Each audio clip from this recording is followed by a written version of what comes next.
If it hurts, you ain't breaks, no hits, you know it up, put on more speed. Protect our kickers, our quarterback, our lead, our ball game. All obstacles, block, cut, sides, blue games after this win it. First you again, we're for the first mate. Carry like you never 6 minutes. The culture that Hype and everyone has created in this building, it's been phenomenal on teams, and we're only going to continue to be better. And the standard around here, I've said it before, I'll say it again, standard is to be the damn best. And we're never stopping. To go win them all, man. I say that. Our team goal in general just win the East. So we're focused on that. But, you know, we're taking it week by week, one opponent at a time, and just being the best each week, each Saturday, being the best team on the field. Doesn't have to be perfect, ain't gonna be perfect. We go compete for 60 freaking minutes. All right, enjoy the opportunity, enjoy the environment, and then go play our butts off, play for one another, and have a hell of a lot of fun. Everybody got me? Yes, all right.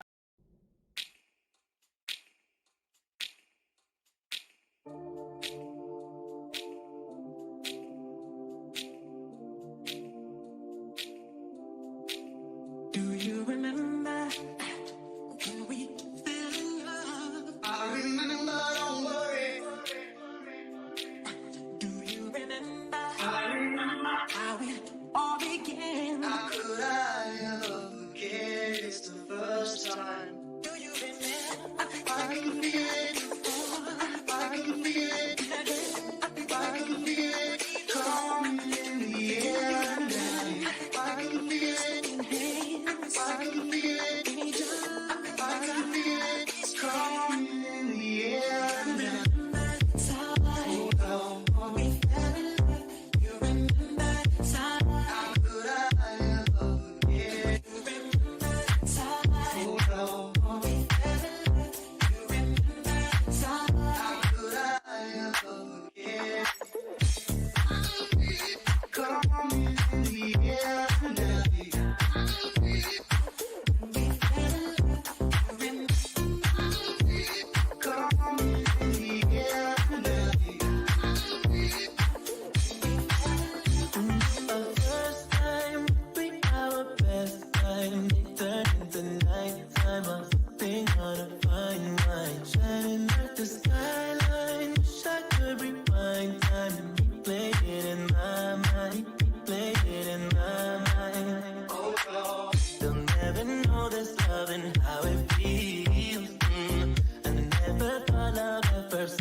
Welcome to the Talkin VAWLS Network. My name is Boogie Bentley. And I'm Coach Jay. I'm Dauber. And I'm the Sethinator. Boys, a win is a win is a win. I don't care what it looks like. I don't care what my blood pressure looked like throughout the course of the game. A win is a dang win. If this football team wants 10 wins, guess what? It's still on the table. Going to Atlanta, still on the table. Things have to fall our way, but by God, they won the football game, and that's what counts. We're going to talk about it. We're going to get your opinions. We're going to give our opinions. As you come in the door, do me a favor, smash the thumbs up. That's quick, free, and easy. Hit that share button down below. Hit that share button. Put it on Twitter, on Facebook, on Instagram, on MySpace. Put Seth in your top 8. Set your song to Rocky Top. We're going to celebrate tonight because the dub is what this football team came away with. Coach Jay, give me your opening thoughts on this Tennessee win over Kentucky. I mean, I thought you hit it out of the park. When you quoted Hype early, it doesn't always have to be, perfect or pretty or whatever little coachism you want to use behind it. But you just got to win. And hey, we won. We're Kentucky's daddy. There's a lot to sink your teeth in today, and I'm sure we'll get into a lot of it, from the soft zone and getting beat up in the flats a little bit to there were good things as well, right? It was kind of a mixed bag tonight. I thought Barron did a great job in the middle. I thought Amari Thomas had a good game. I thought Pierce looked good in moments. I thought he got caught kind of a little flat-footed at times when they were bringing him from the stand-up from distance. But I thought when he was on the line of scrimmage, for the most part, he was good. It was nice to see on that last drive, Joe Milton kind of corrected himself. I thought when they ran the back-to-back options on that final drive there. He kind of had a bad read where he pitched it when he should have kept the ball. He had the first down if he kept the ball. And then when they ran it the second time, he corrected it and made the right read on it. So kudos to him. And maybe I'll let you guys get into how good Samson and how good this running game is. But I'll keep some of it in the holster for now and let the other guys go. How about the situational awareness, right? Something we have criticized Joe about all season long, going back to the fall camp.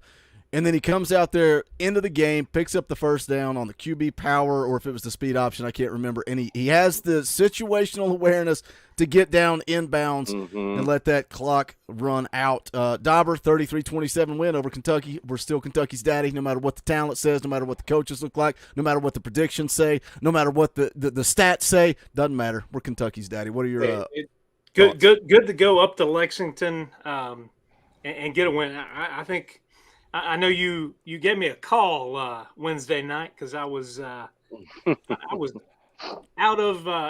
incognito, I guess. So I think I said what 34-28. So or somewhere around there. I was pretty close. Dude, I put your score down, and then when I went to make my score, I couldn't remember which one was mine and which one was yours. So I don't know what you picked or what I picked. Hey, good game. Happy to see Joe come out. I mean, 17 of 20. And listen, I know I got some heat a couple Wednesdays ago talking about Joe, and he can manage a game for us. I don't think he's ever going to take over a game, but tonight was a good, solid night for Joe Milton. And then, I'll follow up Coach Jay, and I'll talk about Dylan Sampson. Man, the kid came out to play tonight. And if you have any doubts about this running back room, you've got three guys that can come out and put it on you at any given time.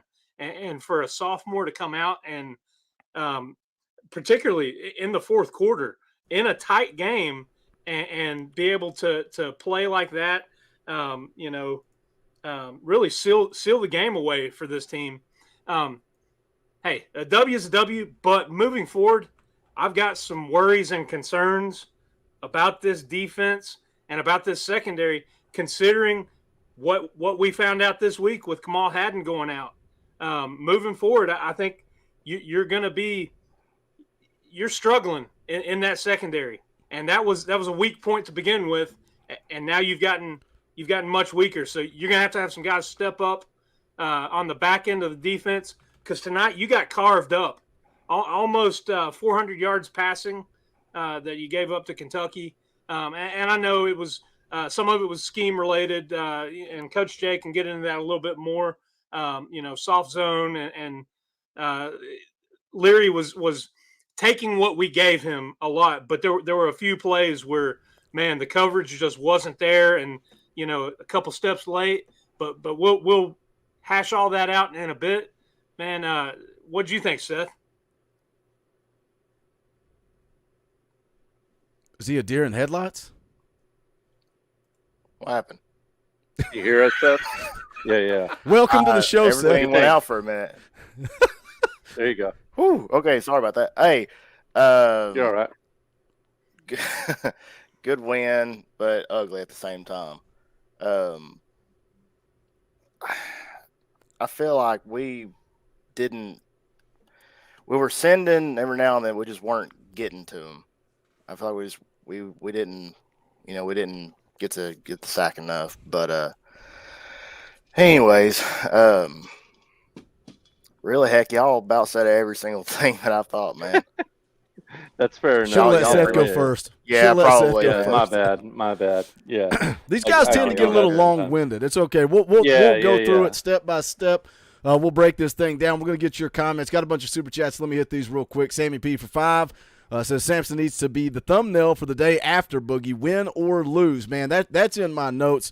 What a grown-ass man at the end of that football game, right? Putting his football team on his back and going down there and getting into the end zone when that was, man, I already had the narrative queued up to talk about it. Missed opportunities once again. Adam Huckabee for 3. We are Kentucky's daddy. That we are. I encourage you guys. We got 1,000 people watching live right now.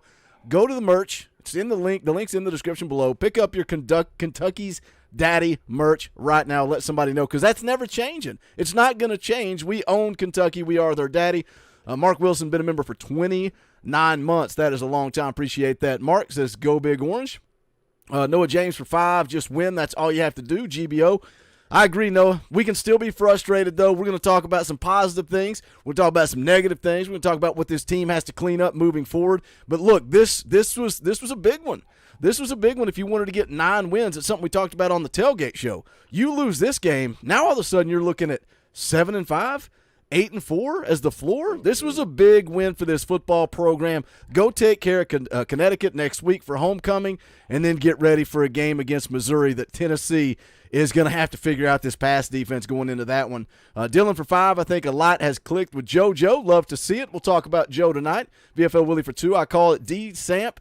Player of the game, glad number 1 showed up. Dustin's been a member for 33 months. Knew it would be a dogfight. This team isn't quitting. It's not pretty, but love the fight. GBO. Shot by Andrew for 2. What up, y'all? What's up, Andrew?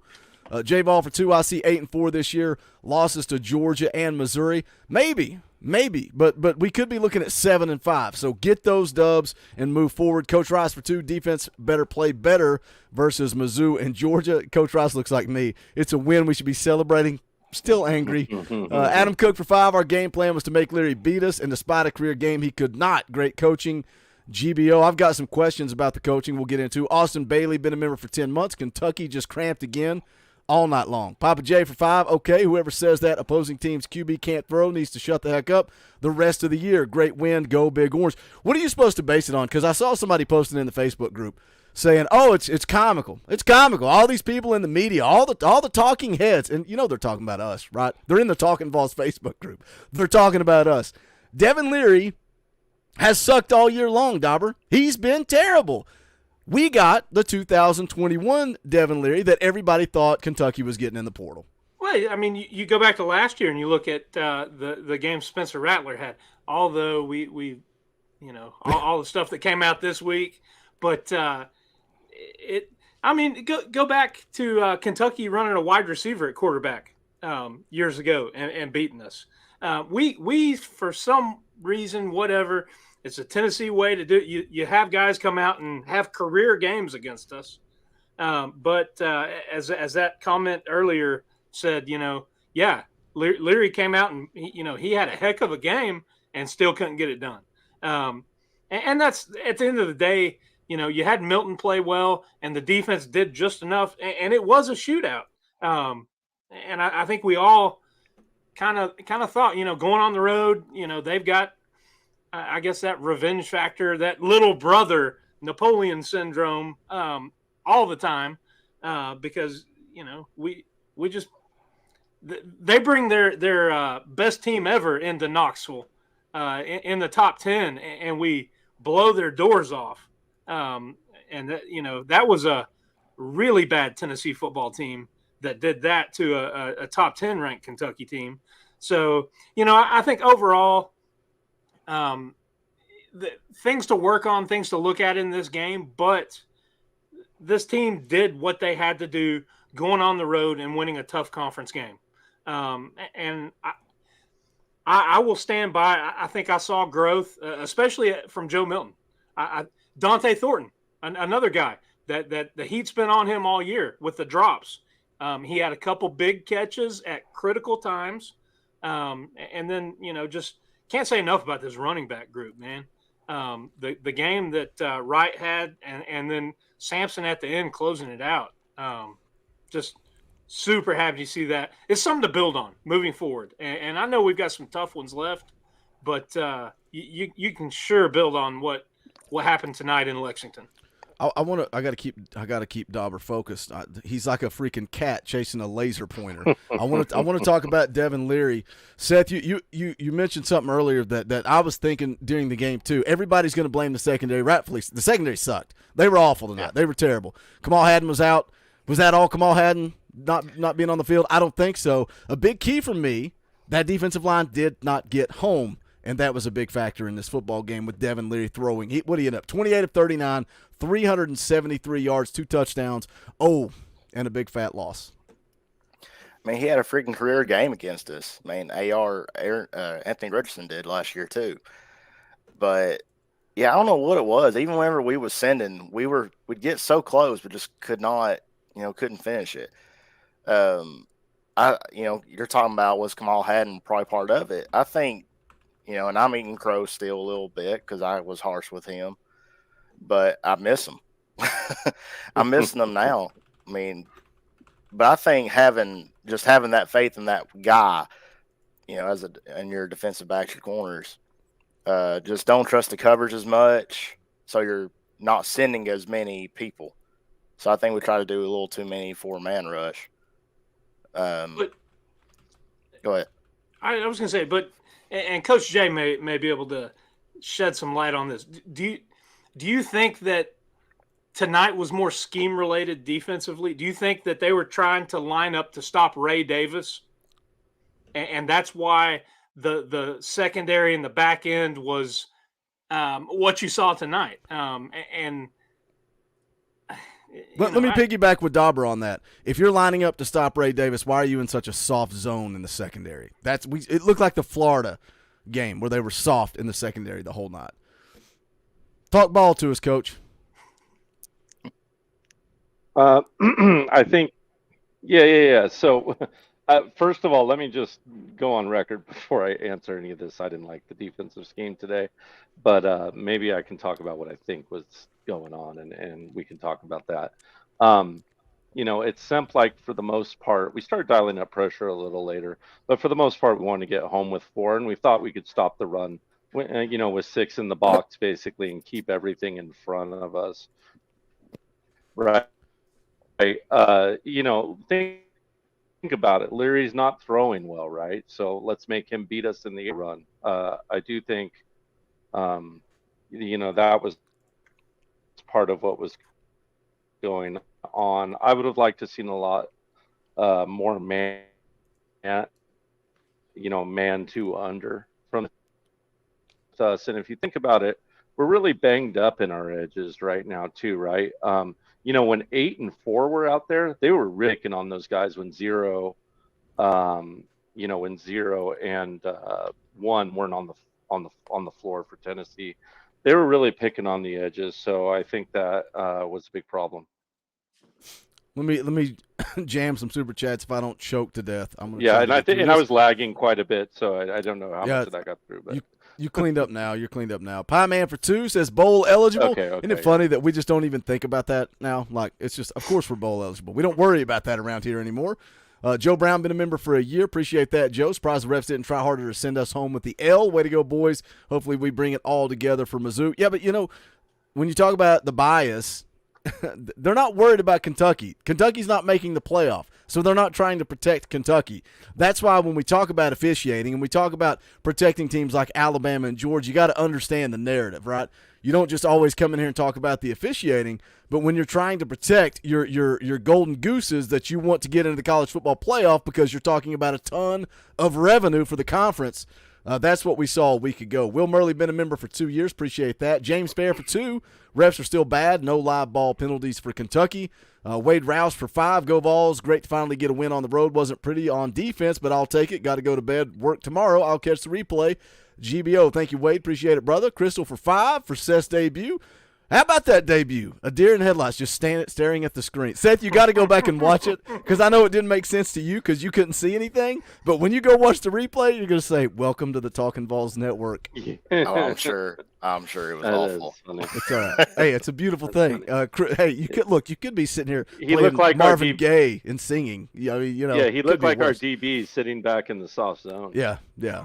Oh, my gosh. Watching Chris the curl in the flat. Chris for 2. This running back room is the best in the country. No question asked. Wade Rouse for 2. Also, Joe played good. I don't care what anyone, Coach Jay, says. GBO.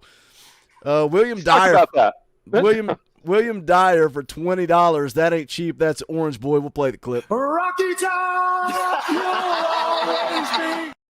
Kentucky offensive coordinator and Leary had a great game. Some ball fans are whack when things get tough. Last year seems to have really warped some people's brains. GBO and still Kentucky's daddy. Look, I'm pissed about the defense too. They didn't play well. I'm probably, as dumb as it sounds, as good as the offense played at times, I'm pissed about this offense not finishing. We'll talk about that. Don't worry. Lazy Llamas for 20. That's an Orange Boy. Let's do it again. Rocky Top, you'll always be. Lazy Llamas for 20. Appreciate that. Happy for the win, GBO, but we got to improve red zone offense. Yep, I agree with that. This game should not have been this close. You know, you can beat teams like Kentucky by doing this. You can't beat teams like Alabama and Georgia. Can you beat Missouri? I don't know. They're playing pretty good football right now. Billy Todd for 2 says Dorfy. Appreciate that, brother. Benjamin Kite for 2. So is Willie Martinez in or out after this season? It depends on the week, man. It depends on the week because, you know, Texas A&M week, everybody on here is wanting to give Tim Banks a raise as the defensive coordinator.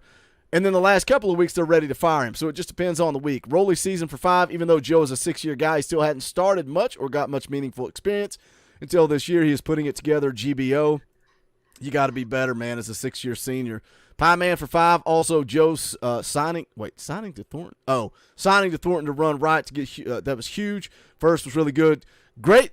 Thornton didn't play great. It's not like he balled out and won the game. He played good. We saw a glimmer of hope of what he can be. Yeah, but that was a huge play in the game. Craig Stewart for 20. That's an Orange Boy. Rocky Top, you'll always be. He says 100% we are Kentucky's daddy. I want to hit this one too because it's a big one. Craig Torbett drops a hundo, man. A hundo. That is not cheap. That is very generous. We'll play this clip. Money isn't everything. It's the only thing. And everyone has a price for the $1 Million Man.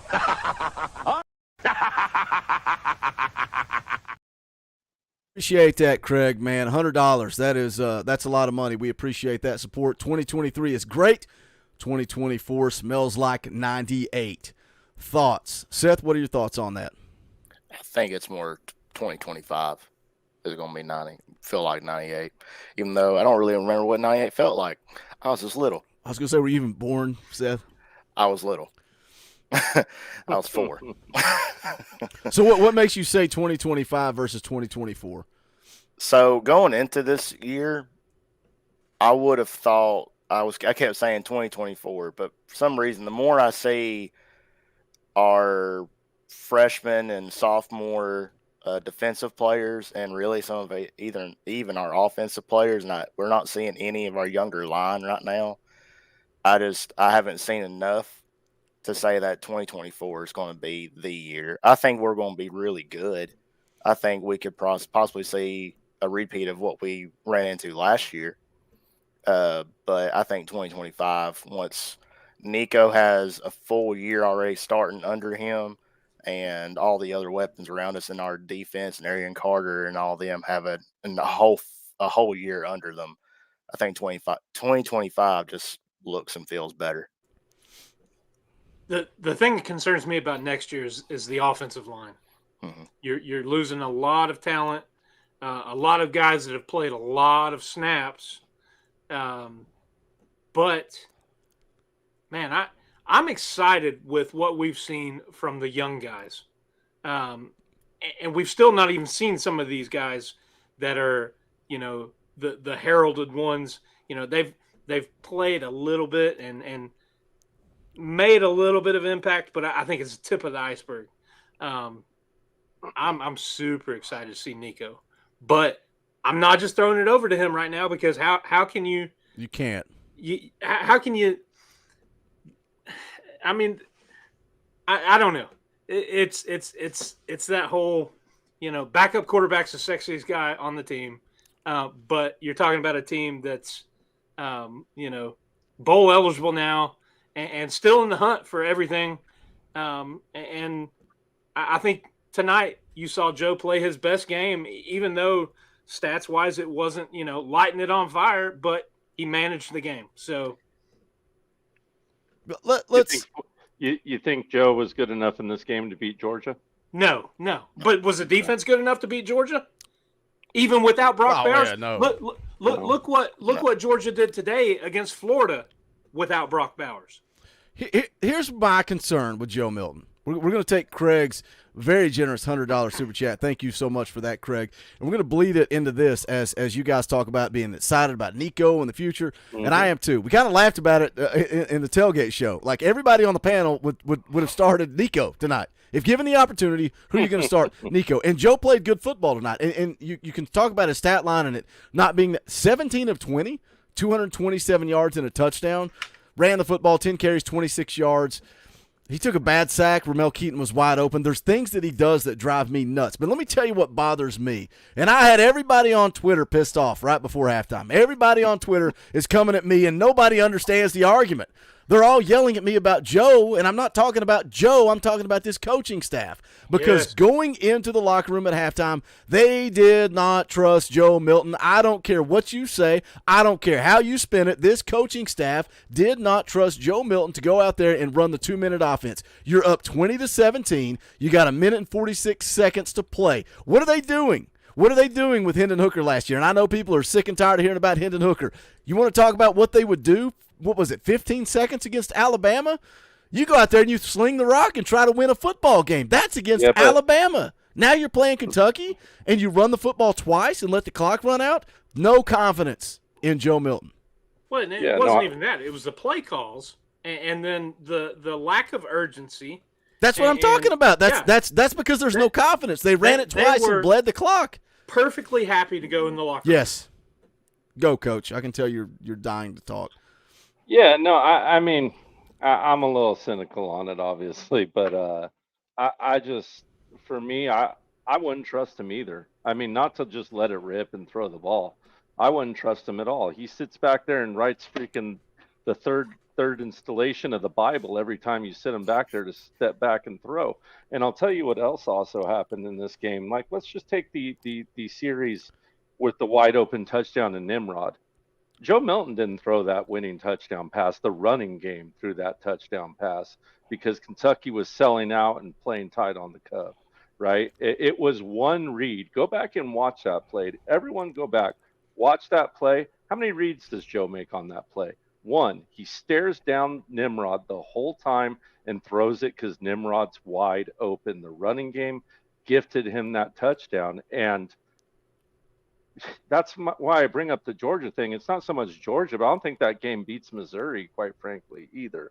And I think it can lose you games like against Kentucky today. I think if the running game didn't do what it did, it would have lost you a game like Kentucky today. And all these red zone busts are not good enough for me. I'm sorry. Maybe I'm spoiled from last year, but I don't think so. To me, just this red zone offense is completely unacceptable, and I want to be better than that. I think Josh Heupel wants to be better than that. I think Joe Halsey wants to be better than that. And I don't know. I'm just kind of soured to that. Like, throw the ball away and don't eat set. There's just so many different series that I could go on, and maybe I'm picking on them because I've turned on them at this point. That's entirely possible. Maybe, but 4 or 5 field goals every game isn't good enough for the Southeastern Conference, and maybe that's just how I feel. This offense scored on every drive but what, 2? Every drive but 2, and you scored 33 points. And look, I thought Joe played good tonight. My beef, and Nelson, I'm beefing with Nelson, and I love Nelson more than anybody, but Nelson's not getting my argument. Nelson's talking about they were gashing him in the run game. I'm okay with popping a run there on first down. You bled the clock. You had almost 2 minutes to try to go score. You didn't have the confidence to try to go score until Joe completed that pass on third down. It ended up biting them in the ass because they kicked a field goal. They had to settle for 3 because they didn't have enough time to further the drive, and because of those 2 run plays where they sat there and bled it. Yeah. So I'm not calling for Nico. We're not getting Nico. This football team is 6-2 with a ton to play for. I just don't understand how you don't have confidence in a guy that you continue to trot out there week after week. Seth, what's your thought? We got to call on Seth. He's like I'm scared to talk. They're going to yell at me. No, I don't get it, man. Like, and I get what you mean, cause I was saying a minute ago, we're playing careful in those situations. This offense and the defense too play so much better when they are going just balls to the wall, going full speed all the time. Don't matter if there's 30 seconds left or no matter if there's 2 minutes left on it. At the end of the game, I feel like we would have just kept on running with Sampson because he had the hot hand. Heck, we could have really blew it away. But getting to this last bit here, but like, I just don't get how last year all the play calling would have been so aggressive. Now we're just trying to be careful because we don't want to screw it up. And it's Joe. It's got to be. Is it Joe or is it offensive coordinator? Which it doesn't matter because he's just a glorified person, I think, at this point. So here's another. And we got a bunch of super chats. I'm gonna hit your super chats after this point. So is Heupel coaching bad? Is he coaching scared? Or is he finding a way to go win football games and be 6-2 with a mediocre quarterback? That one. I vote that one, personally. I think Heupel's done a masterful job this year. I'm amazed that we're not 6-5, right? Or whatever. You know what I mean? Like, I honestly think if you just let – yeah, I know. I can't do math. I was going to say we played 11 games. Yeah. Xavier, no, I just meant we were – These games feel like 11 games sometimes. Well, yeah. Sometimes it feels like it's because it's taking so long. Maybe Xavier's rubbing off on me, or maybe I'm just frustrated. But I do feel like that. I feel like if they let Joe let it rip, he's going to make those mistakes that beat you. I mean, when he lets it rip in the red zone, what happens? What's happened the 2 times he's let it rip in the end zone? Pick, right? So why not take your points and let the running game carry you? I think that's smart head coaching, not bad head coaching, personally. It could be worse. That's all I'm saying. Playing to his skill set and strength. Yeah, I think that's smart. And I think, Boogie, I think Heupel also and Halsey also both saw what we all kind of have been seeing. Like, Joe is more valuable to Tennessee running the football than he is throwing the football, especially in light of our running game and how it looks. So lean into that. Yeah, I think we all can agree it's smart to lean into that at that point. And you know what? When you create him as an extra weapon like that, guess what? You're starting to see some of those throws he's completing on the run that he didn't used to be throwing, because now those linebackers have to worry about him running the football, and they're having to leave their assignments when he's breaking the pocket. And that's why you're seeing that kind of change that's added some value to Milton's game. And who knows how much that is coaching telling him to lean into that, and how much of that is Joe leaning into that. But probably, like most things, it's a little bit of both. And I know you gotta bust through super chats right here, but I'll tag on to that, Coach Jay, and say that one scramble that he had and the pass to Thornton was the most exciting thing to see tonight, because Agreed. that was him using his eyes, using his legs, extending the play, but still looking downfield and making something happen. And then you have Thornton finally coming through with a catch. So like I said in the intro, stuff to build on. And Joe put that ball on the money too. Oh yeah. That play, and Seth mentioned it at the top of the show, like that play was huge. And again, we're getting a little glimmer of what Thornton can be. And we saw him in the open field too. There was a play where he had the football in the open. I'm like, man, I thought he was going to house it at one point. We saw a little glimmer. All right, let's spend some time getting your thoughts. Appreciate you guys. We got almost 1,200 people watching live. Thank you for choosing us when there's so many other people doing what we're doing, but you're here hanging out with us. We are grateful for you guys. Make sure you do smash a thumbs up. Hit share. Put this thing on Twitter, Facebook, Instagram, wherever you get social with your media, and let's grow this thing. I'm trying to get this thing to 25,000 subscribers by the end of the season. Can we do it? It's up to you guys. I can't do it without you. Word of mouth is huge. I love the Tailgate Show. I completely forgot that Matt, and now his buddy's name is skipping my mind. Can somebody please tell me his name? I bet you guys don't remember either. One of the guys on the Tailgate Show is Matt Begley's real life buddy. And like he found the show because of Matt, word of mouth. And then they come on, they're hanging out together in the Tailgate Show. Word of mouth is huge. We appreciate you guys. The Griff drops a 99-cent super chat. Nothing to say, just a tip in the tip jar. We appreciate that. Captain Morgan says, why do QBs have their best game against us? It always for happens, man. Tennessee. And the thing about Leary, he's talented, man. He put up huge numbers in 2021. We've just not seen it since he's been at Kentucky. We saw it tonight, but guess what? Taking that L home. Have fun with that, Leary. William Poole for 2. Dante Thornton took some forward steps tonight. Agree with that. Josh Sunwall, Dennis Blades. We got some other ones here. Josh and Dennis. Let's see. Anybody else? Go Vols becomes a member of the channel. Shout out Go Vols. Chex Mix. Man, it's almost Christmas time. I love Chex Mix at Christmas time. I could do with some Chex Mix. Right Dude, now. it's man, it is good. If you fix it right, you bake it, put the right seasoning on it. This is not Tuesday night. Grant Sims also becomes a member of the channel. Appreciate that, Grant. Pit Boss renewing his membership. I know he's been a member for a long time. Tim Armstrong becomes a member of the channel. Appreciate that, Tim. Thank you, everybody that's joining the channel. You guys, you do pay the bills around here. We appreciate that support. Coach Rice for 2. Thornton finally showed up. Yes, he did. We're seeing a little glimmer of hope. Cameron Davis for 2. Sampson reminds me so much of Kamara, number 6. Man, he is elusive in the open field. Brad Smith, been a member for 11 months. Walk-off flop. Oh, how embarrassing. Do you think he faked that injury? I think he faked that injury, and it's like, bro, you just cost your team the game. Congratulations. Insipid for 5. Got the win. Look at Sampson go. When did we hire Jeff Fisher? Negaval been a member for 13 months. We are Kentucky's daddy. Paint up the beer barrel. GBO Joe, 85% with 200.6 QBR. Receivers look sharp, and we ran all over them. Epic Eric for 5. Not a fan tonight. We won, but too many run plays.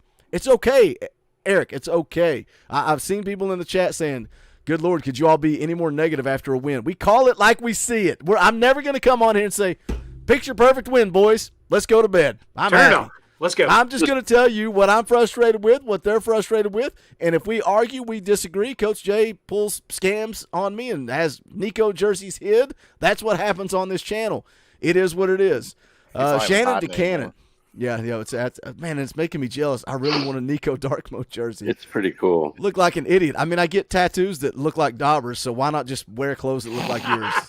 I'm freaking a pathetic human being. Shannon DeCannon drops a $33 super chat. That's not a round number. No, but it's a beautiful orange, boy, so we'll play this clip. Rocky Top, you'll always be. Says, I'll take the dub, but not full of joy. Whoever comes up with the BVS vaccine is a rich person. Coach Jay, I still say that Squirrel White passed in the end zone should have been called. He got a hand on it, did he not? GBO. The PI? Is he looking for PI on that? PI or a catch? I thought that. Shout out to the chat during the live game watch. A lot of us will come in the chat. I kind of fly in and out of it because I'm afraid that you guys are a little further ahead than me. Because I'm all the way out here on the West Coast. Maybe that's just me being paranoid. But I do pop in and kind of give my 2 cents here and there and have a lot of fun with you guys. But me and Shannon were having some fun going back and forth a little bit on that pass that was, I don't know, you guys tell me, that pass to Squirrel that was, looked like if he caught it, it would have been out of bounds. I thought that pass was kind of 3 yards thrown too deep. You guys got an opinion on that? Or you think he was definitely hit early? Or you think it should have been caught? Okay, yeah, he was hit early, and the contact drove him out of bounds, but he did get a hand on it. So I mean, I didn't get mad over it. So clearly, I wasn't. I didn't think it was a bad call. I thought the ball was catchable. There was early contact, and the contact drove him out of bounds. Had he pulled it in, he would have been out of bounds, but the contact was early. We've been called for less. Mm-hmm. Yeah, it was definitely bang bang and a lot closer than, I think there was a play earlier in the game where he overthrew Ramel pretty bad, where it looked like Ramel was held a little bit, but the throw was really that was early. Wasn't that like the first quarter? Yeah, I think it was really early in the game that if I was going to complain about something, it would be Tyler Barron getting headlocked again. Coming off the edge all night long. He's a beast. He was a problem early. You saw that last week against Bama. The guys coming off the edge are getting hooked and held so much, and it's not getting called. Well, you know what? When you're whooping someone like our D line has been, that's all you can do is hold. But Yeah. it's been disappointing to see a lot of that. I think a lot of us volunteer fans echo that. And what are we blaming the refs for a win now, right? So, yeah, let's screw the refs. They messing up our win. Could have been prettier. I'm trying to figure out what's going on. The chat's arguing with each other as usual. David Hall for another $20 super chat. Appreciate that. We'll play the clip. Rocky Top, you'll always be. David says, glad to see Thornton finally have a good game, but Sampson, though, play the clip. We played the clip. Appreciate that. Yeah, Sampson took over late in the game, and we'll come back to that in just a minute. I'm gonna continue to get some of your opinions here. Dan Yoder for 5. All we have to do is win. 10-2, playing for a natty is still there. I don't know if that's possible. I think Atlanta is still an outside shot if things go our way. Does a 2-loss SEC champion miss out on the college football playoff this year? Maybe. I don't know. Aaron Duck, been a member for 8 months. Appreciate that, Aaron. Go Vols deep for 2. Dorfy, Go Vols, still Kentucky's daddy. Run Joe. I think they should have ran him more tonight, honestly. Cody Hamlin for 5. Offense is too tight. Our deep scheme is beat. Time to run some more complex stuff. Our O-line needs to play better. That's right. Go Vols. I love that Cody always puts that's right at the end of every super chat. AGR 270, been a member for a year. Appreciate that. Alex Gibson for 10. Big win tonight. Y'all are hitting my comments tonight. So I'm here to support. Love the channel, and I'm here for it all. Look forward to the Talkin VAWLS network about as much as the games. Cheers, and go Big Orange. Man, that's appreciate that, man. That means a lot. I'm glad you guys dig the channel, the community, what we're trying to build around here. Gary Sisk for 5. Appreciate that super chat. Chandler Matthews drops a 50 spot. $50 is not cheap. We got to play this little dude right here. This little dude right here wants to talk to you right now. Money isn't everything. It's the only thing. And everyone has a price for the $1 Million Man. Chandler says Leary played over his head against us as usual. Field goals could have bit us in the ass. Still relieved. Good SEC road win. That's a 50 spot. That's a very generous super chat. Let's take that and run with it. We've talked about the struggles in the red zone. We talked about it last week. I think it cost them the game against Alabama. I really do. I think if you go down and capitalize in that first quarter and you got 28 points on the board, it changes the entire outcome of that game. Tonight, second drive for Kentucky. They go for it on 4th down in their own territory. And I'm like, oh, my gosh, this is desperation. This is Coach Heupel a week ago. Turnover on downs. Tennessee can't capitalize. They take over on the Kentucky 34. They can't capitalize. They pick up a first down on a swing pass and a short run, and then the next set of downs, 3rd and 4, Joe scrambles for the first. But guess what? Holding call on John Campbell. That's something we've not even talked about yet. Is the offensive line and the holding calls and the you look at some of the field goals in the first half. First drive, no penalties, touchdown. Second drive, you got a hold on John Campbell. That's a field goal. Third drive, you got a false start on Spraggins and Cooper Mays, both field goal. Second drive, second half, second drive of the second half. Milton scrambles and picks up a first down, holding on Jeremiah Crawford. This offensive line is killing this offense and letting them get going. What's the answer, Seth? What's the answer in the red zone for this offense? If you don't trust Joe, what in the world? Are we missing a guy like Princeton Fant? Why can't you get creative? They're trying that shovel pass. It ain't working this year. It does not work. Dylan Sampson popped it, made something happen. That wasn't because the scheme worked. He was wrapped up, too. Yeah, he just made something happen. What's the freaking answer in the red zone? I don't know. Gotta be more discipline. I mean, I don't get what's all going on. We just die out every time. Momentum just dies out. We just can't finish. It's lucky, I guess, or not lucky, but when we're behind red zone, we got it. I feel like we have a better chance of it. Anytime we get inside that 20, we're just dead in the water. I really don't know what the fix is at the moment. The margin of error when you have an extra defender in the back of the end zone for a quarterback is much smaller. And last year we had a quarterback that could deal with that adversity. Dauber, do you have any thoughts on the red zone? Yeah, I mean, it boils down to they don't trust Joe. I mean, the field shrinks and your playbook shrinks, and And he misses coverages. Well, he's we saw a little bit of him extending plays tonight, but he's staring down guys. Not I don't think it's quite as bad as JG would, but he stares down guys. He stands.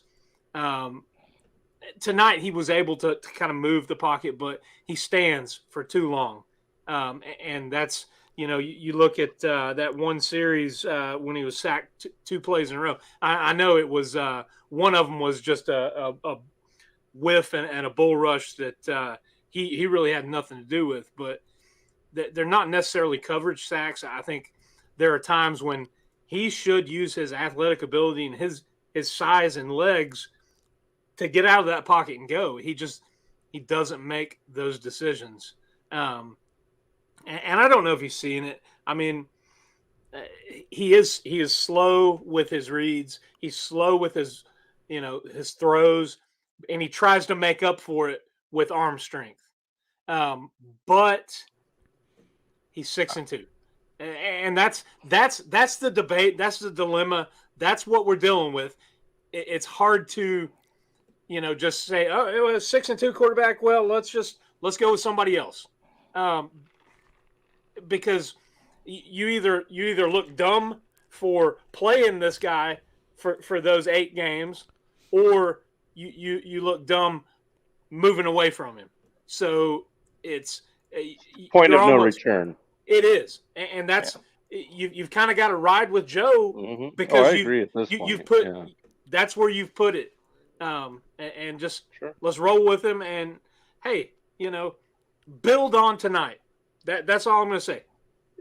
There's something to be said for, and like you said, 6-2, right? There's something to be said for coach, getting a 5th-year senior who's stuck around's back, right? Mm-hmm. And maybe it's not perfect, but you know what? It ain't always going to be perfect. And we're going to fight for each other, and we're going to get each other's backs. And there's a lot to be said for that. And if the converse was true and the team wasn't getting enough done, and we were 2 more losses in it, it could be a completely different story.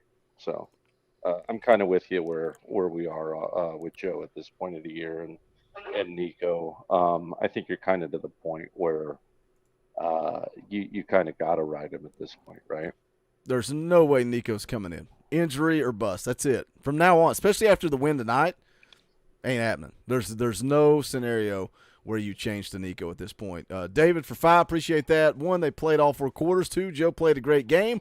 3, Dylan Sampson went biblical Samson on him. GBO. Cody Hamlin for 5. How about them? How about the boy Fro? Baton Rouge. From Baton Rouge. Is Dylan Sampson from Baton Rouge? Sampson? Must be. None of us follow recruiting. What are we doing with our lives? Thank you, Cody, for the super chat. Sorry we dropped the ball on that. Joey for 5. We can all complain about defense all we want, but UK's O-line was as advertised. They do not give up sacks. That was the talking point going in. They'd only given up, 11 sacks up to this point? So, and I think some of it was game plan, right? There were a lot of 3-step drops, a lot of getting it out quick, but there was also a lot of dropping back and sitting there forever waiting on deep crossing routes to come open. So it wasn't just all game plan and getting the ball out quick. Adventure Griff for 10, just go Vols. I agree with that. Just freaking win, baby. The kid is here. Thank you for the $5, Elijah. Keep in mind, Kentucky had 2 weeks to prepare. Joe played within himself.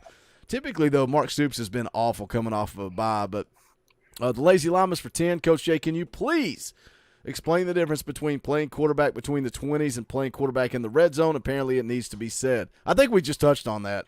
We just answered that. Too. Yeah. Sorry, Lazy Llamas. We answered your question before we read it, but we did talk about that. Alex Gibbs for 10. Appreciate that. Thanks for bringing content, boys, especially Coach Jay and Boogie. If we can figure this pass defense out against Mizzou, then the stage is set for Georgia. What are the chances? Thanks from Hawaii. What does the ESPN FBI say right now? It was, I think the odds were a lot closer against Missouri than they were against Kentucky. They had Tennessee at like 70% odds. Yeah, it's 55% Tennessee. There's no spread out yet. It's going to be a close one. It's going to be, man. It's going to be. Look, we got a week to celebrate homecoming.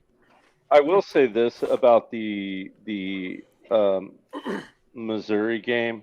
If I'm not mistaken, that's a sandwich game from Missouri, right? Like they play Georgia, then they play us, and then they play Florida. If I'm not mistaken, they play at Georgia while we play Georgia, Connecticut. Then they play us, and then Florida. That's kind of a tough road to hoe. You know, sometimes you got to look at this thing in context of the entire season. It's certainly easy as a coach or as a team, for that matter, to get caught flat-footed because of your schedule. That's just the reality of playing football week in and week out. You're going to have different challenges every week, and it's kind of how those challenges come up and how you address them week to week kind of dictate some of that, if you know what I'm saying. And let's be fair. Look at their schedule. Look at their schedule. And I am just as guilty as for praising them that they're 7-1. They are 7-1. Mm-hmm. They beat South Dakota, MTSU. They beat Kansas State. Kansas State is 15th. Are they really? They beat Kansas State. They beat Memphis. They beat Vanderbilt. They lost to LSU. They beat two teams that Tennessee beat, Kentucky and South Carolina. So is Missouri really? Are they really that much better than Tennessee? Like, do you really think they're better than Tennessee, Seth? No, I think we're actually a very equal matchup. And really, our pass defense has got to be better and top notch against them. More so against them than they do against Georgia, in my opinion. Well, 100%. Looking through my notes right here, I just counted up 14 pass plays, 10 yards or more for Kentucky tonight. So to your point, Boogie, Leary wasn't just 3 yards here and there, and he was picking us apart. He had time. The offensive line gave him time, and he just kind of carved us up. He looked at the soft coverage and was able to find that the holes in the zone, and and let's see, 16, 16, 17, 20, 17, 34, 21, 15, 18. So these were chunk plays. These were big time plays, and thankfully the run defense, what we end up, I moved my other screen off. What did we give up rushing tonight? 72 yards. 72 yards. So 3 yards per carry. Them 3 yards per carry. That was my question earlier in the show. I think it was a lot of scheme, and we were selling out to stop Davis. They picked their poison. They picked their poison. Yeah. And I think they put it on, much like teams have done to Tennessee. Hey, make Joe Milton beat us. Mm-hmm. They're going to stack the box, and I think that's what Tennessee went into this game tonight looking to do. And, I mean, Leary played a hell of a game. I mean, he threw it around, threw it all around Commonwealth Stadium, and came up a little short. But, hey, hat off to him. But, the Big Orange comes away with the W.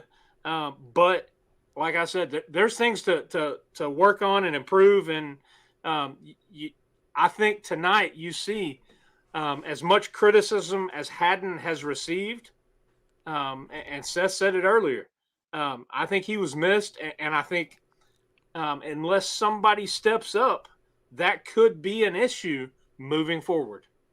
Absolutely. I wanted another big one. This is Craig dropping another hundo, another $100 super. That's $200 super chats from Craig. Let's play the clip again. Money isn't everything. It's the only thing. And everyone has a price for the $1 Million Man.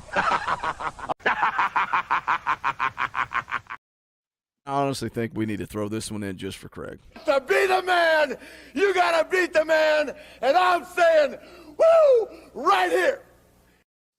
Still got a bunch of super chats to get to. Don't worry, we're going to read every single one of them. We appreciate every donation that you guys drop.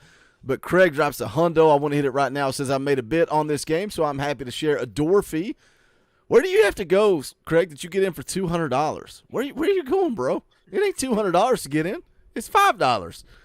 He says, I'm happy to share. What path do each of you think is possible or not for the SEC championship? Well, first of all, for the fact that Georgia beat Florida, Florida just needs to lose one more game. They play Arkansas coming up this week.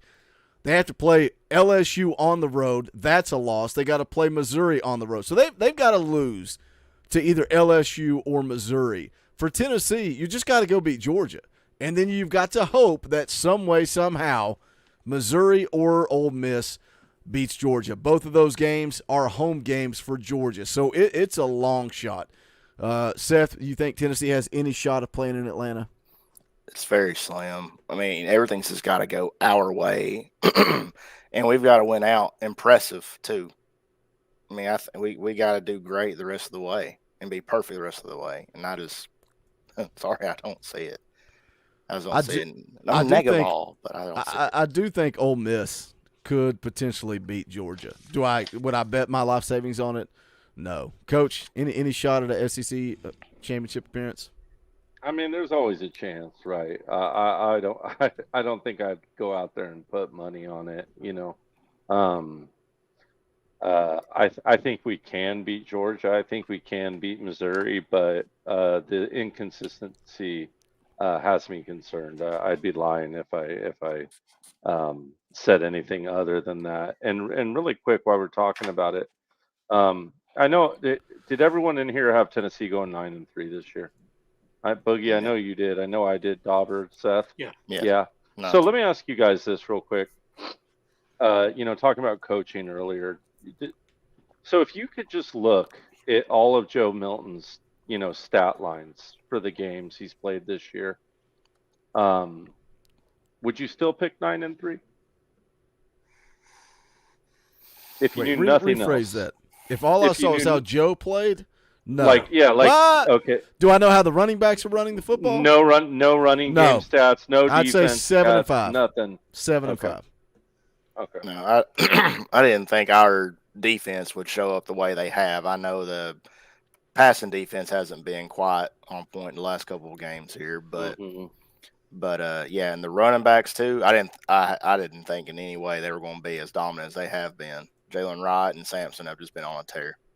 See, I thought the defense was going to be markedly improved because I thought your defensive line that they were going to get home, and they have.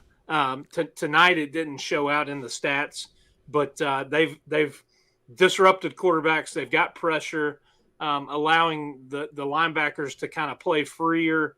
But you made a good point earlier. I think this defense still, going back to last year, they had to create pressure because the defensive line wasn't getting it done. And calling blitzes and stunts and creating that pressure.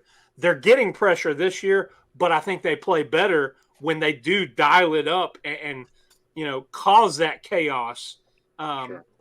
But I think defensively, I'm disappointed in the secondary still because I thought it was going to be better because you'd have improved play from the defensive line and the linebacking core.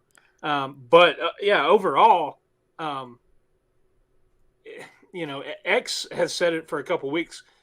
The defense has really been the calling card for this season because offensively we've taken a downturn statistically from where we have been under Coach Heupel.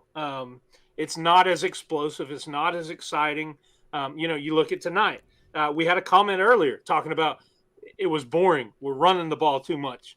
Yeah, it's not exciting. But at the end of the day, I don't care if they're scoring 45 points a game. They just need one more point than the opposing team.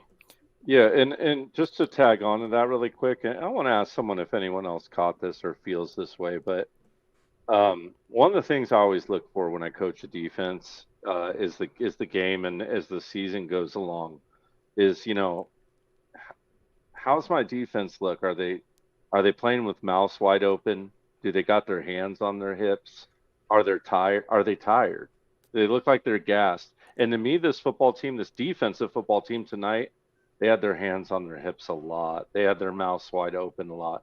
They looked a little tired to me this game. They looked a little worn, in my humble opinion. I don't know if anyone else felt that way. I didn't notice it. I'll look for it on the Okay. rewatch. I just Check didn't it out. notice it. Yeah, That's yeah. an interesting point, though, because for me, I mean, you saw Caleb Perry out there, you saw Arian Carter out there, Elijah Herring out there, you saw a lot of rotation, even at corner, right? You saw Gabe Judy Lolly, Danico Slaughter, Warren Burrell. You saw a lot of rotation everywhere except safety. You're not seeing any rotation at safety. Everywhere else, defensive line. So that is interesting. If they were gassed, I didn't notice it. Anybody else catch on to that? Yeah, if not, maybe we'll all look during the replay. But yeah, it felt that way to me. Go ahead though. Yeah. Let me jam. We still got a bunch of super chats to get through. Still got over 1,000 people watching live. Appreciate you guys hanging out with us. Do us a favor, smash the thumbs up if you haven't. It'll take you 2 seconds. We would appreciate it if you just hit that little thumbs up. If you're watching on your TV and you're not signed in, I forgive you. I get it. I'm guilty of it too. I like to watch YouTube on my TV and I'm not signed in. So thank you for being here regardless. If you don't hit that thumbs up. Daryl Gregory for 10. How about Nimrod getting his first touchdown as a Vol? Future looks bright. Nice. Stopping Kentucky on 4th down earlier in the game played a big part in this win. I like that. I get it. The DB fell down. Nimrod torched him. He torched him. He was. I don't know if he was trying to swipe his ankle. Nimrod was not open because the DB fell down. He torched the DB. Donovan for 10. Lack of awareness is the most frustrating thing that Joe does. Joe reminds me of Dak Prescott. Average. Nico will win a Heisman, Natty, and a first pick in the 2026 NFL draft. You know what's funny? Like I saw somebody in the comments. Here we go with the Joe bashing. What do you want me to do? You want me to lie to you? Joe played good tonight. I thought Joe played good tonight. I thought Joe played good last week. But in the grand scheme of things, when Coach poses a question to me about how Joe's played from the beginning of the year till now, no, I would have said this team goes 7-5. That's it. That's how I feel. If you don't like it, I'm sorry. I'm going to always be honest and answer questions honestly. Alex for 5. Dauber second to the Thornton catch on the run. I love the check down to Sampson late, something I feel we haven't seen much of from Joe. What a freaking play that was. And Boogie, I think I even sent you a picture of it last week. It was one of the 4th downs that we didn't get. I think it was the second one. And I brought up to you that I felt like Joe missed Sampson wide open on the check down in the middle of the field. He hit that check down. He learned. Dang it, he learned. And I bet he heard it in film room, and I bet he took that note to heart and capitalized on it. So great job, Joe Milton. There. Look He at heard that it on the Talkin VAWLS. There you go, Look at that buddy. positivity. Yeah. Look at that positivity. And all you guys heard is Coach J loves Joe Milton, greatest quarterback of all time, right? Somebody clip that and put it on social media. Matthew you May go, been a there you member go. for 3 months. Appreciate that. Jazzy for 5. Wouldn't want to spend the time after the game with anyone else. Boogie, very exciting game win tonight. Very exciting game tonight. GBO, #VFL. Zach for 5 took him to self-checkout. What are you at, Walmart, Food City? That's all you can do is go to self-checkout. Kroger. Yeah, Kroger yeah. Field. Food City's just as guilty. We call it Ralph's out here. TBA at Food City Center Love Arena Ralph's. on the Strip is also a self-checkout. Let's not lie to ourselves. Hunter Cochran for 2. Nothing to say, just a tip in the tip jar. We appreciate that. The Ambassador Trey drops a 50 spot. We'll play the clip, and while the clip's playing, I'm going to choke to death. Money isn't everything. It's the only thing. And everyone has a price for the $1 Million Man.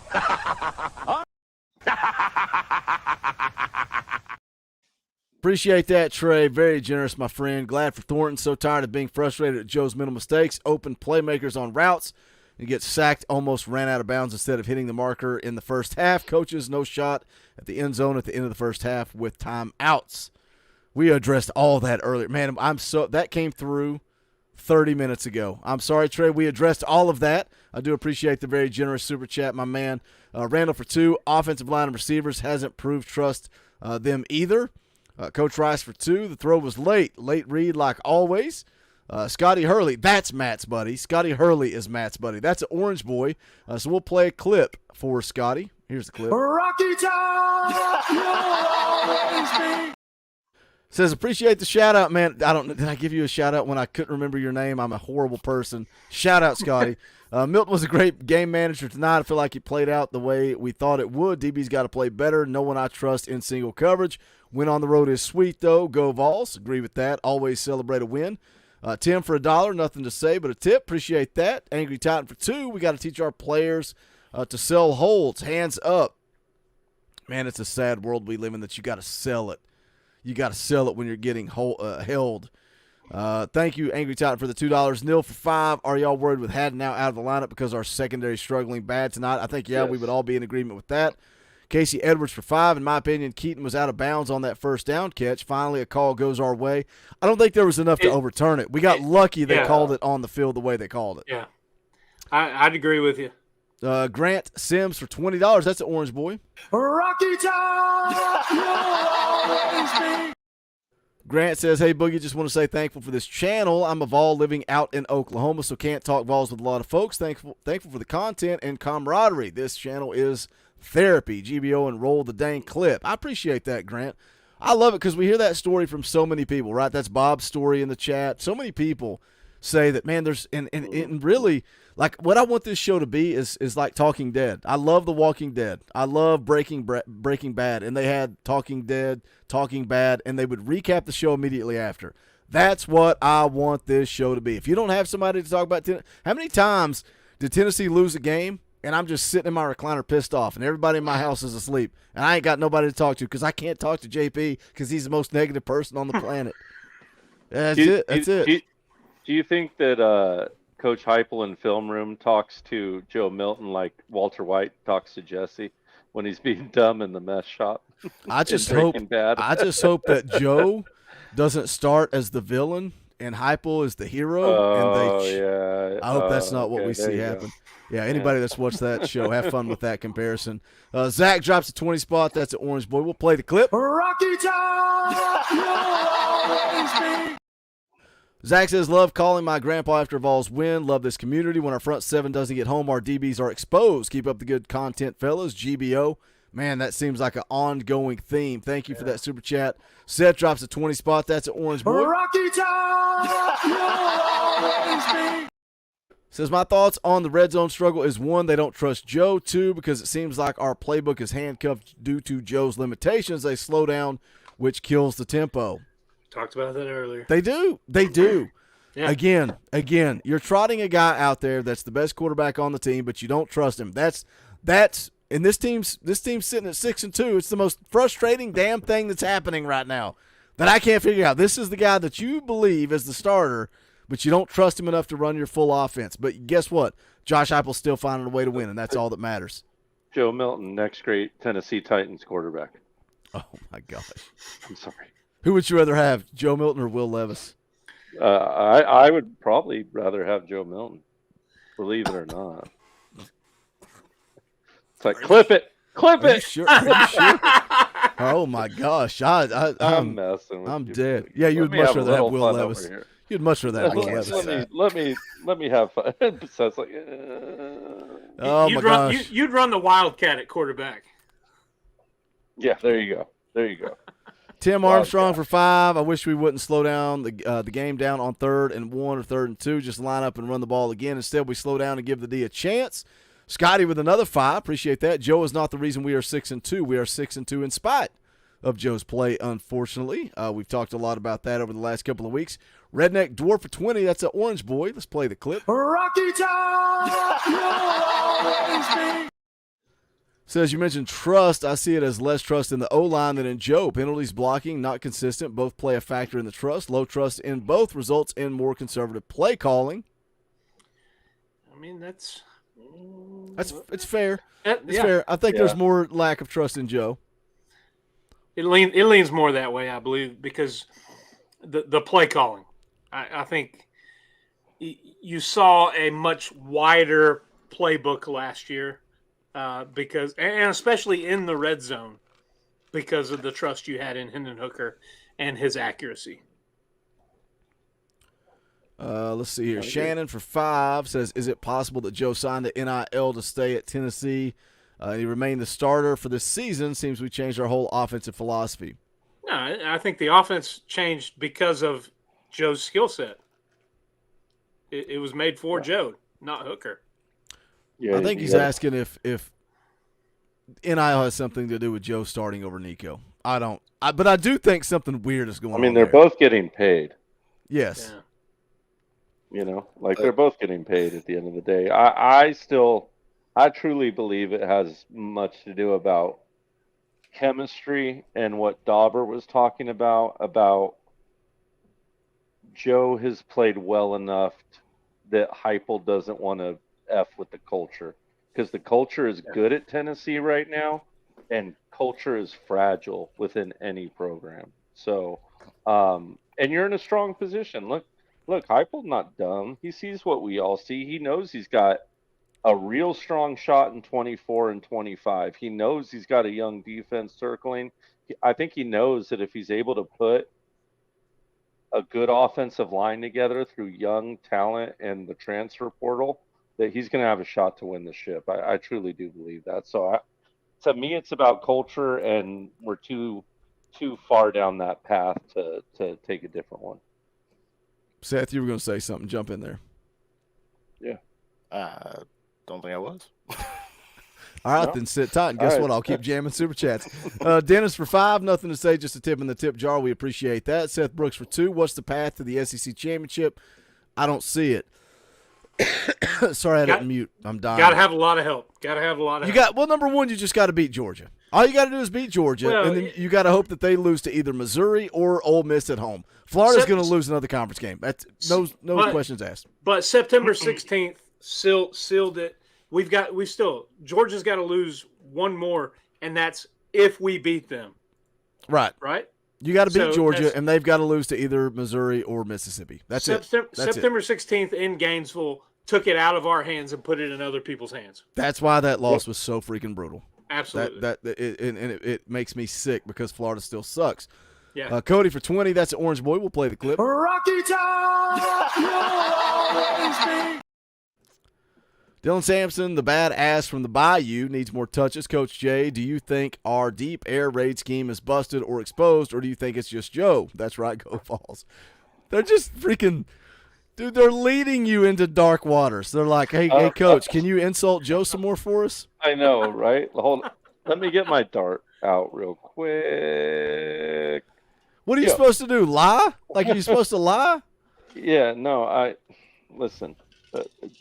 I think Joe has been the problem, and you know what?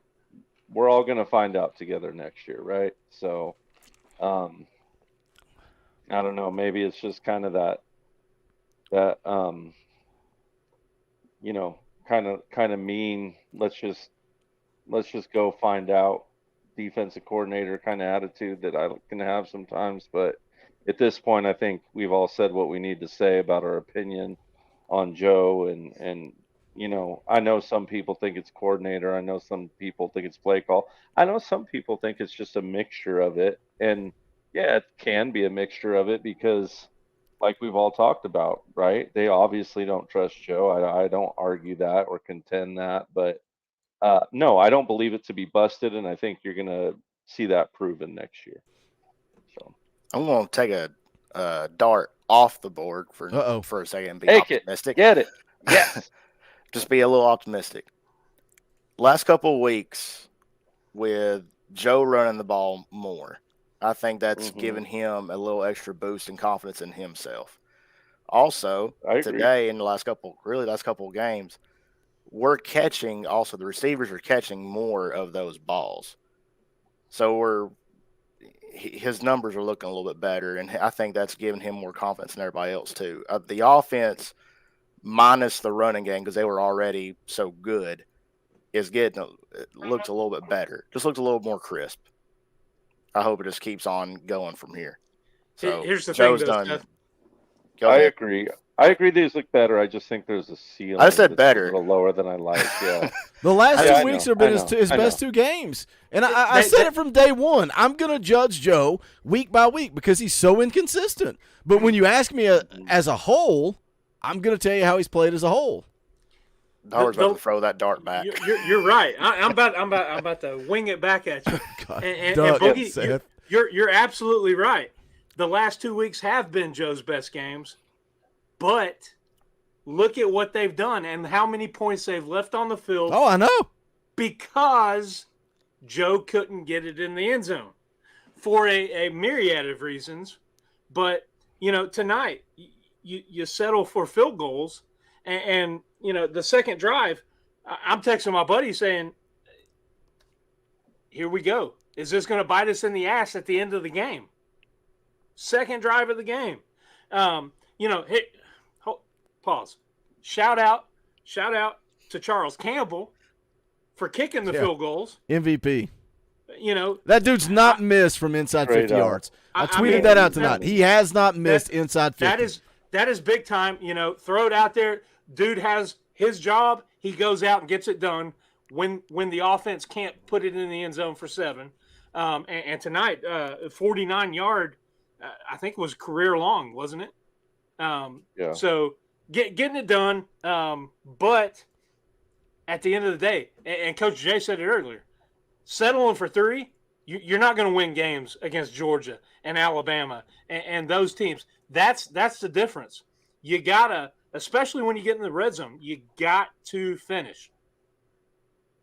Agreed. Yeah, I'll tell you what though, as far as play calling goes, that 4th and 1 punt that we punted was such a good play call. Man, that I love that punt. Beautiful punt. We don't clap it up for the coaches when they punt when they're supposed to enough. So how about the 3rd and 1 where they go under center? Keep punting when you're supposed to. Keep lining up and playing football. Did I miss that? Yes, they went under center on 3rd and 1 and got stuffed short, and then they turned around and they were going to go for it on 4th and 1 from their own 34. And I'm like, Coach Jay's got to be on the verge of a heart attack. I stood up and I started to walk out of the room when they lined up in shotgun. I said, "You have got to be freaking kidding me!" They go under center on 3rd down, get stuffed short, and then they come out on 4th down in the shotgun. What didn't that end up being? Was it offsides? It was offsides. Offsides. Kentucky bailed them out. Oh my gosh! I was livid. I was thinking Coach Jay's got to be about to break something. But at least I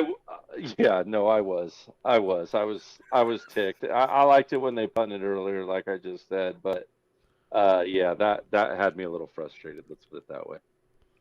Let me hit some more super chats. We're almost caught up here. Jackson Dennis for 5. Ross looked all right tonight, though.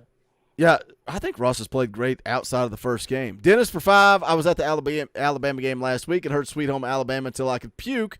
Nice to get a win tonight. Go Vols. Brett for 5. I think the majority of this is the offense has had to be dumbed down a lot for what we have. Wide receivers or quarterback, definitely more predictable. But, hey, big orange W. I agree with that. Brett, Shannon to Cannon with his weird dollar amounts. But, hey, I love it because it's orange. Thank you, Shannon. We'll play the clip. Rocky Top!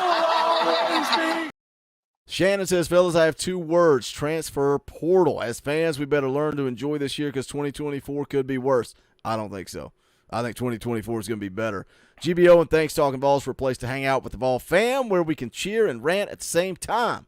Appreciate that, Shannon. I think 2024 is going to be a good year. I think they're going to convince some guys to come back with COVID years. I think they're going to hit the portal.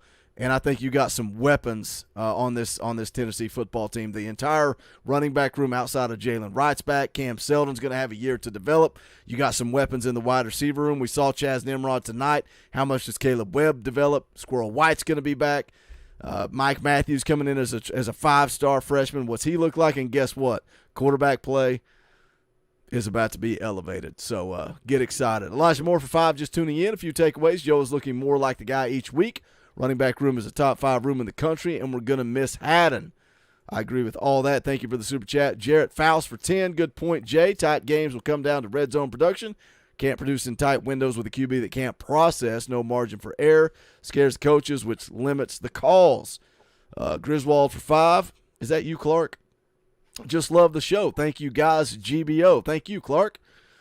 Griswold, appreciate the super chat. Tim Armstrong for 10. Dauber, I'm old school. I never think running the ball is boring.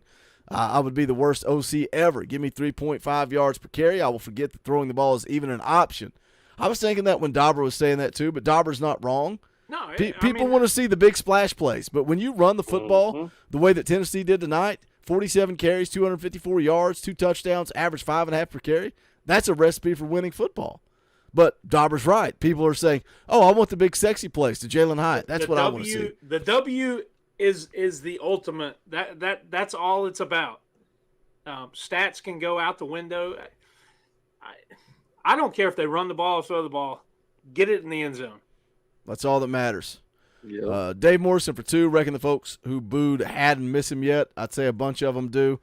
Brian's been a member for 21 months. Appreciate that. Is it possible they could be in a higher elevation? What? Kentucky? No. Talking about them being tired. Is that Yeah, what, I would imagine that's what it's about. No, they're in maybe. Kentucky. Shouldn't be. Michael Davis for 5. I also really like Milton's run for first down on 3rd and 7 in the last drive with like 2 minutes left. Big conversion there. I like the fact that he got down, too. That's some situational awareness.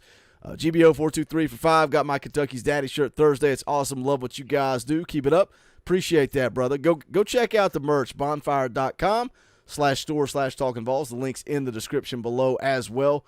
Trey drops another 20 spot. That's generous. We'll play the clip. Rocky Top, you'll always be. Says, on to the next. Did a play not run off before the review, or did I see something else? Yeah, they snapped it, but if it blows in the got a referee's buzzer, ear, then sometimes a play gets off. That's probably what happened. We knew that was going to get reviewed. Jarrett drops a 20 spot. That's Orange Boy. We'll do it again. Rocky Top, you'll always be. Jarrett says sample size on Milton is established. Offensive staff doesn't trust him. They can get guys wide open. The run game will cause that. Red zone negates all of that. They won't even play action and mesh leak guys for Milton. Yeah, the red zone is a problem, man. I can't I love the day after because I get to look at numbers, look at stats. I get to let all the professionals, the guys at VolQuest, Go Balls 247, do all their homework and research, and I get to steal it, and then I bring it and talk about it. I just want to see some numbers, man. Red zone numbers. They were awful tonight. William Dyer for 5. The defense got out coached, plain and simple. Credit where credit's due, and despite red zone inefficiency, we won running back room. I like it. Mad Mopar Motorsports for 2. What's the answer? The O-line looks horrible right now. Well, you're beat up, man. You were beat all to pieces. Andres Carrick went down early. Campbell went down. You know, how healthy is Mincy? J.J. Crawford out there making all kinds of mistakes. We knew going in that offensive line doesn't have depth. The starting 5 was pretty decent, but they don't have depth. Nate Pruitt for 5. Cover charge Boogie. Just want to say that I appreciate y'all putting in the work. Missed the call-in show today. See y'all next week. GBO. Well, you better see us tomorrow because there's no tailgate show, no post-game show next week. I will be at the game. #Where's Boogie? Come find me. Everything else will be business as usual. I'll drop the Saturday morning video. I'll drop the day after video on Sunday. I will be down at Bradley Central on Friday night getting to check out Boo Carter. I'm excited to go see Boo Carter on Friday night. So if you're going to be at that game, come find me for that. And then I'll be at the Tennessee game for homecoming on Saturday. Timothy S. for 2. O-line opposing D penalties. Wait. Yeah, it's got to be O-line. O-line opposing D penalties 2 weeks in a row. Scotty Hurley for 2. Wright's only a junior, but likely a day 2 pick. Yeah, I think Wright's going to be gone. And I think you're looking at Jabari Small coming back with an opportunity to break the all-time rushing record at Tennessee. We're an hour and a half into this thing. Dauber, is there any direction or anything you want to talk about from this football game before we take it home? Man, I think we've covered a whole lot tonight. We can debate Joe Milton until we're blue in the face, but it is what it is right now. You know, we talked about it last week. Our texts back and forth. We didn't have to text back and forth tonight. You know, I thought it was a pretty good game. You know, momentum. You're moving on to the next one. 6-2. Had a comment earlier. Yeah, we're bowl eligible. Checking the boxes. Moving on to next week. You know, hopefully we'll see number 8 out there on the field next week, getting some stuff done. A lot of young guys making some plays, getting to see some of the future out on the field next week at homecoming.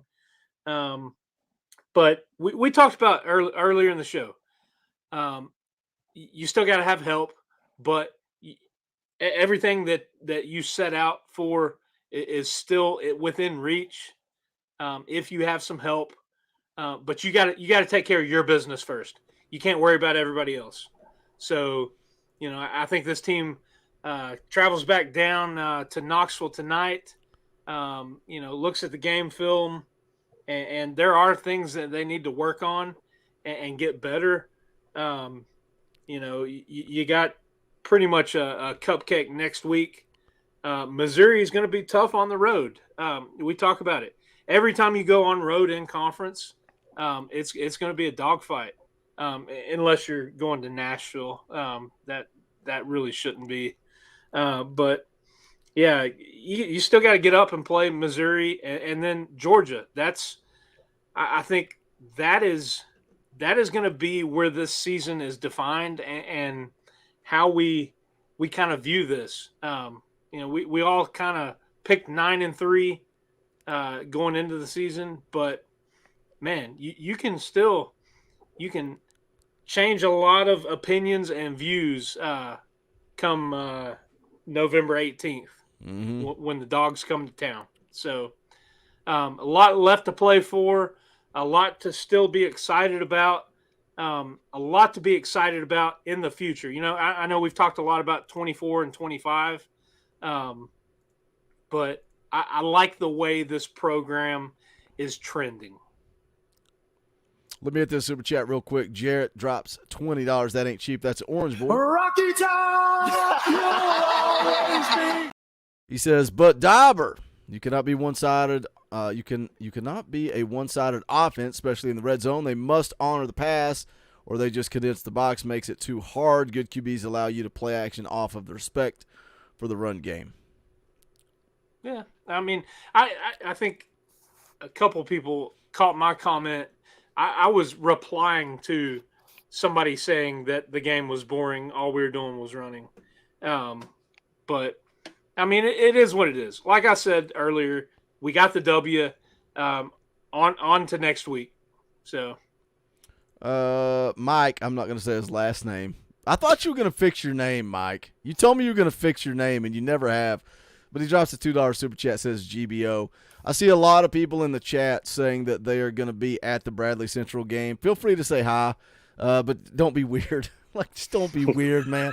I'm going to be with my family watching the game, but by all means, come up, say hello. You want to take a picture, we'll take a picture. You want to talk, I'll leave my family and come hang out with you guys for a little bit. I see a lot of people are going to be at that game. So by all means, man, feel free to say hi, and we'll chat it up. We'll talk. I'm excited to see Boo Carter in person. Seth, any final thoughts on this game before we get out the door?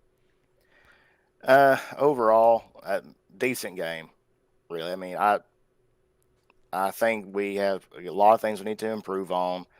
We're bowl eligible, like Dauber said.